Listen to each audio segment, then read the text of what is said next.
सबसे पहले यहाँ सांसद विधायक जो है जनता के लिए उपलब्ध नहीं।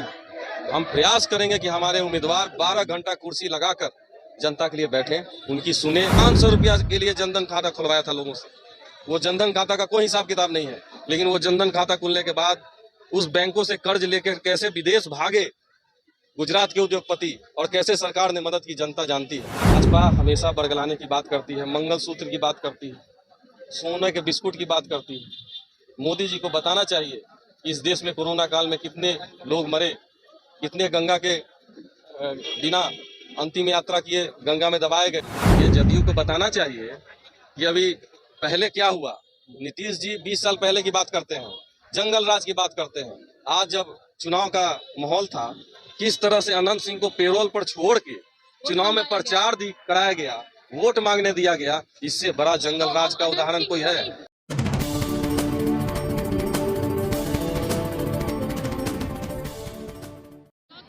आपने ये कार्यालय खोला, क्यों दीघा से ज्यादा लोगों का डिमांड या प्रेम स्नेह क्या दिखा यहाँ? दीघा के जनता त्रस्त है भारतीय जनता पार्टी से।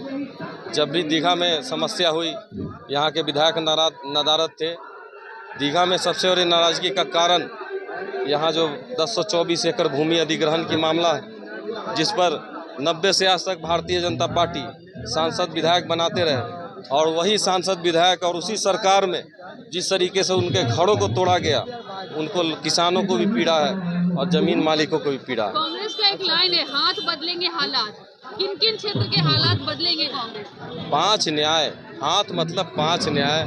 महिलाओं को 8500 रुपये महीना, 1 लाख सालाना नौकरी और MSP की सुविधा, जातीय जनगणना। तो ये न्याय की बात हम जो कर रहे हैं आम जन के लिए, उसके बीच और सरकार के बीच लड़ाई है। आम जनता का कितना समर्थन मिलता है जब भी मैदान में आते हैं, क्षेत्र में आते हैं? आप खुद जब देख रहे हैं, आप कवरेज कर रहे हैं पहले दिन से, आप कवरेज कुछ दिनों से कर रहे हैं।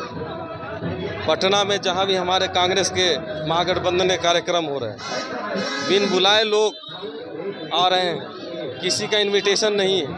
कुर्सियां के साथ लोग खड़ा होकर इंतजार 1.5 घंटा हमारे कार्यक्रम का कर रहे हैं, जबकि हमारा कोई उम्मीदवार फिल्म स्टार नहीं है, कोई बड़े उद्योगपति नहीं जी। जनता के लिए क्या करेंगे? जैसे अगर ये कांग्रेस बिहार में आती है या फिर महागठबंधन आती है, तो क्या पहला स्टेप रहेगा? किस क्षेत्र में, किसान के लिए, युवा के लिए या किसके लिए? महागठबंधन जैसे ही आती है, सबसे पहले यहाँ सांसद विधायक जो ये जनता के लिए उपलब्ध नहीं है। हम प्रयास करेंगे कि हमारे उम्मीदवार 12 घंटा कुर्सी लगाकर जनता के लिए बैठे, उनकी सुने, उनके बातों को सदन में रखें। बीजेपी का कहना है कि 5 किलो राशन उन्होंने देकर बहुत अच्छा काम किया। हाँ, 5 किलो राशन देकर जनता के लिए हमने खाना दिया है। बाकी लोग हम लोग दिया करते थे।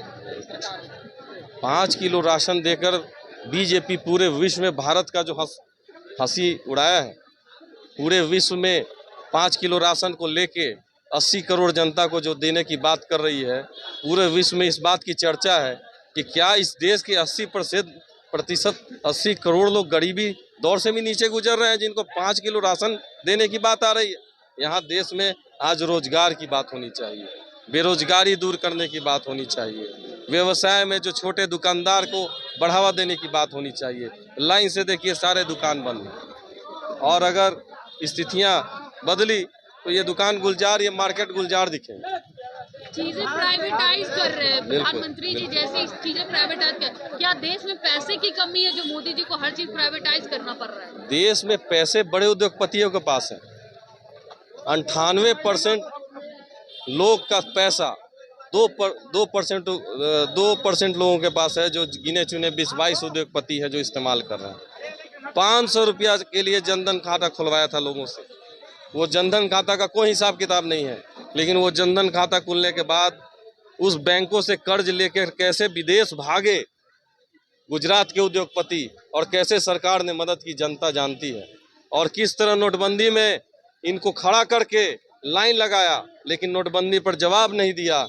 आज वो समय है कि इसी तरह लाइन लगा के सरकार को हटाने की दशा की ओर देश बढ़ रहा है। एक थोड़ा अलग सवाल रहेगा। कहा जाता है कि प्रधानमंत्री जी विदेश से अपने रिश्ते अच्छे कर रहे हैं, लेकिन अपने आसपास के जो कंट्री है वहाँ से रिश्ते खराब है। जैसे कि मान लिया जाए चाइना से, श्रीलंका से, बांग्लादेश से, वहाँ से संबंध खराब दिख रहे हैं। क्या कारण है लोगों ने? आज हमें नेपाल आंख तरेर रहा है।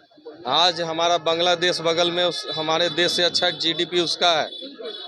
आज पाकिस्तान की आर्थिक स्थिति हमसे मजबूत है, और किस तरह की ये बात कर रहे हैं, किस तरह विदेश दौरे से देश को फायदा हुआ है, वो सब जनता जानती है। कल भारत की विदेश मंत्री पटना आई थी, वो बोलिए कि अगर कांग्रेस की सरकार आती तो आप लोग पूरा आरक्षण मुसलमानों को देंगे। भाजपा हमेशा बरगलाने की बात करती है, मंगलसूत्र की बात करती है, सोने के बिस्कुट की बात करती है। मोदी जी को बताना चाहिए कि इस देश में कोरोना काल में कितने लोग मरे, कितने गंगा के बिना अंतिम यात्रा किए गंगा में दबाए गए, और उन महिलाओं का मंगलसूत्र का क्या मोदी जी जवाब देंगे? 2 दिन से मोदी जी पिछले 2 दिन यहाँ थे, लगातार 5 से 6 बार, जब से चुनावी घोषणा हुआ है 5 से 6 बार बिहार दौरा कर चुके हैं। दोबारा होने का भी प्लान फिर से आ रहे हैं, दोबारा फिर से आ रहे हैं। क्या कारण रह रहा है इतना ही बार आने का बिहार में? पटना में जिस तरीके से महागठबंधन का लगातार कार्यक्रम हो रहा है, और जो लोग का सहयोग है, जो समर्थन मिल रहा है, इससे मोदी जी घबरा गए। 10 साल में पहली बार रोड शो किया, फिर 2 दिन पहले का कार्यक्रम रखा, फिर 25 तारीख को आ रहे हैं। तो उनकी हड़बड़ाहट जो है, घबराहट पटना को लेकर है। लेकिन पटना की जनता इस बार मोदी जी का नहीं सुनेगा। जिस तरीका उन्होंने उम्मीदवार दिया है, पहले भी उम्मीदवार दिया है, कभी किसी जनता से सरोकार नहीं रहा है। जदयू ने आरोप लगाया कि आरजेडी कांग्रेस के सरकार में गरीबों को वोट नहीं देने दिया जाता है। ये जदयू को बताना चाहिए कि अभी पहले क्या हुआ। नीतीश जी 20 साल पहले की बात करते हैं, जंगल राज की बात करते हैं। आज जब चुनाव का माहौल था, किस तरह से अनंत सिंह को पेरोल पर छोड़ के चुनाव में प्रचार कराया गया, वोट मांगने दिया गया। इससे बड़ा जंगल राज का उदाहरण कोई है? खराब आदमी नहीं रह गए, अच्छे आदमी हो गए। क्योंकि वॉशिंग मशीन बीजेपी के पास है, उसमें जो भी अपराधी, जो भी जालसाज उसमें जाएंगे, धुल के सफेद हो जाएंगे।